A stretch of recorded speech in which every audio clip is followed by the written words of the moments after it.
Scott, there were no kids in the Booth Center when police locked it down this afternoon, and actually EOP Head Start classes ended about noon today, so that was good. Now, police say that the body was found about a half a block away from here on Alexander Place. It's a very small street. Good morning, everyone. I'm in Elmira right now. Just like Craig just said, it's negative 35 degrees. The wind chill is incredible right now. I wouldn't suggest being out here unless I had to. I know it's early Christmas morning, but your hearts will be worth it. Amazing. Well, thank you so much for joining me this afternoon. Pleasure. Thank you, everybody, for joining me here at WENY News at noon. We will have your weather right after the break with John Hickey, so stay tuned. Probably one of the easiest charities you could donate to. You just take your food items, put it in a plastic bag, and hang it right on your mailbox. Then when the carrier comes, he'll take your mail and the food. Neighbors tell me the gas leak is somewhere under this intersection right here. Even with the wind, you can actually smell the gas coming up from the ground. Corning Natural Gas crews have marked the lines and even dug right here to see if they can find the leak, but nothing's been done to actually fix the problem. People have been walking through these doors all day today, many with smiles on their faces. They say they're happy a neighborhood grocery store is back, especially within walking distance. Technically, infringing content is anything someone else owns the rights to.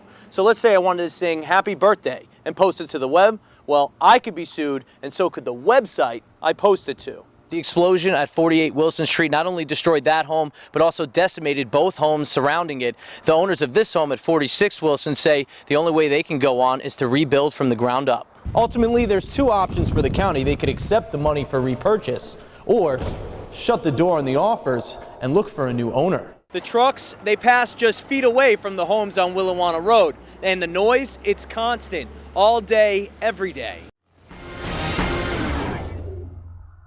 And it was as if everything was in slow motion. It was like boom, boom, roll, roll, stop. And then I just was still holding onto the wheel going, are you okay? Drew Guild lives less than 1,000 feet from Route 13 in Horseheads. One day, he and his daughter piled into the car and pulled out of their road like any other day. Right there. I mean, hey, let's go. Get in the car. Boom, put the seatbelt on. Bang. A car speeding south on Route 13 slammed into Drew and his daughter, sending the car flying into a ditch and Drew to the hospital. That driver later said he didn't see the red light. Drew has since recovered after suffering from internal bleeding, and his daughter made it out safely, but they were lucky. According to WENY News Archives, since early 2010, WENY has reported on 15 different accidents. Of those accidents, 15 people were injured and 15 killed, some of them children. So what is the state doing to make the roads safe?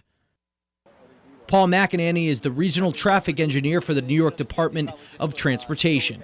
You know, there's really three things to driver safety. We call it the three E's. There's engineering, enforcement, and education. Engineering techniques like roundabouts are used to fix problem areas the state finds to have high frequency of accidents. So you eliminate certain kinds of conflicts, right-angle conflicts and rear-end conflicts in particular, and they tend to be more severe kinds of crashes.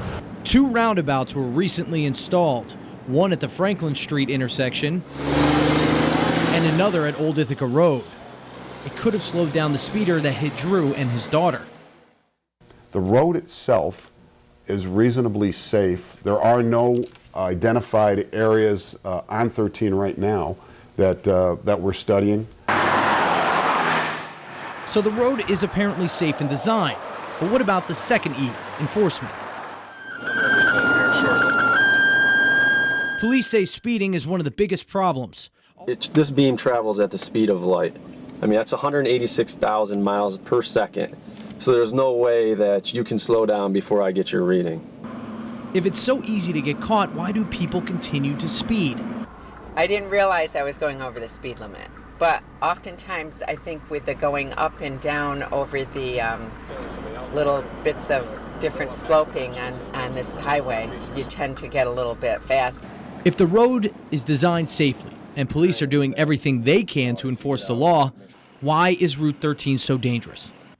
The answer lies within the last E, education. Oftentimes the people are the cause, not the roadways or the vehicles, but the operators.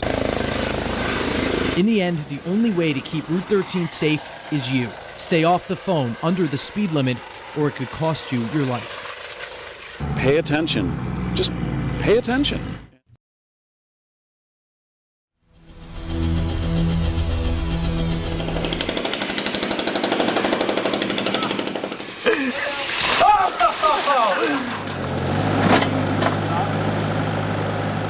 At Maple Knoll Dairy Farm, every day can be different.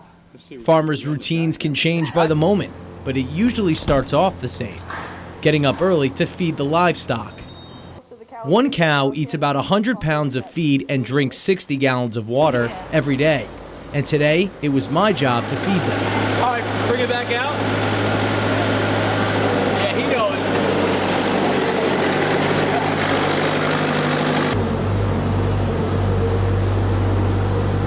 The feed is made up of 6 different parts: hay, corn, soybean mix, citrus pulp, canola meal, and mineral mix. It's mixed by a nutritionist to help the cows produce the best milk.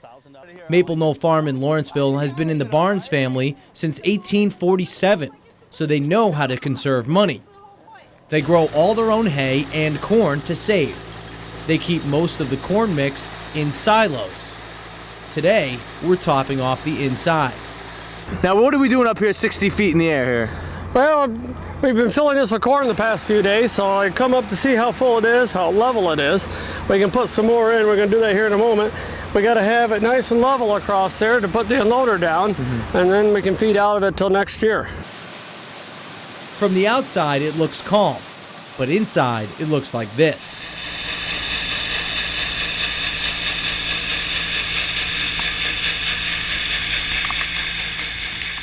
As you can see, I'm covered in corn, and that's because up here it's really dusty. The wind is blowing the air from the chute, is just blowing the corn around, so I get covered.